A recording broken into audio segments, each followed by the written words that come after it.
honoring all the children that did not come home.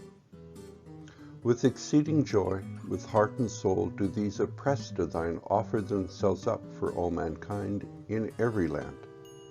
Thou seest them, O my Lord, weeping over the tears thy people shed, mourning the grief of thy children, condoling with humankind, suffering because of the calamities that beset all the denizens of the earth.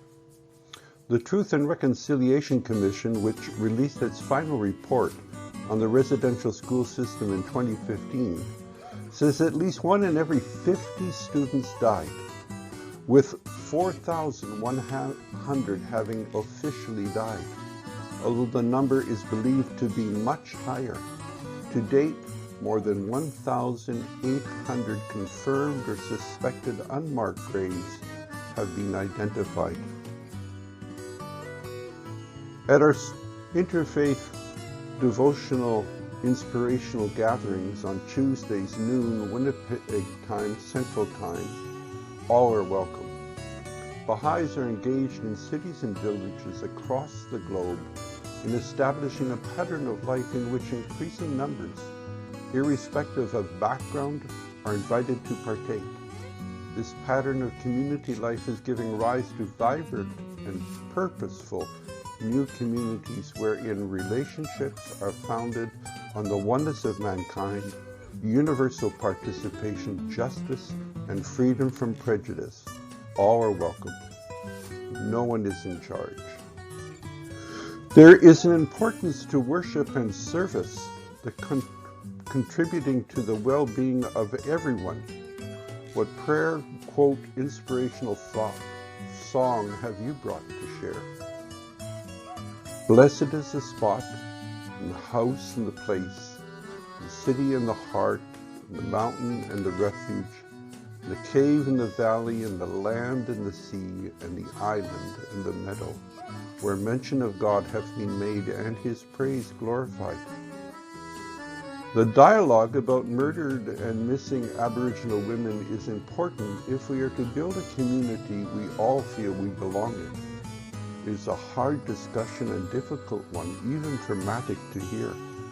Our Aboriginal sisters have had to go through this trauma. We can learn how they deal with being traumatized and can draw on their strength. It's too much to bear. You can mute everything for the duration of the next slide. As Indigenous women who are survivors and family members themselves, the elders and grandmothers are witnesses to the many ways Indigenous women and two-spirit gay lesbian people have been devalued and dehumanized, making them prime targets for violence. Working with the National Inquiry has given the grandmothers another way to do the same work they were already doing, but in a new way. Each of the commissioners' grandmothers brings deep community knowledge and practical experience to their roles.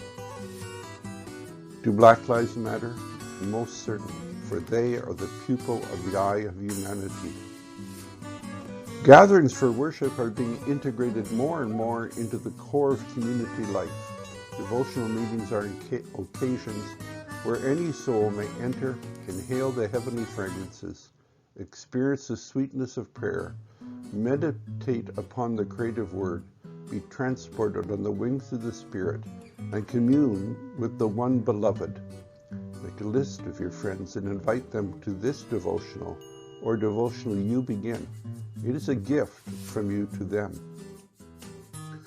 Feelings of fellowship and common cause are generated in these devotionals, particularly in the spiritually heightened conversations that naturally occur at such times and through which the gates of the city of human hearts may be opened. The devotional you begin can be as simple as phoning a friend and sharing a prayer with them. They may be sick and need a healing prayer, struggling and need to share, is there any remover of difficulties prayer? It is a gift from you to them. A devotional consists of 2 or more hearts connecting in prayer. How is the growing culture of worship and service contributing to the transformation of the lives of people in your local area? Hope you can join us. 12 o'clock noon Central Time, Tuesdays.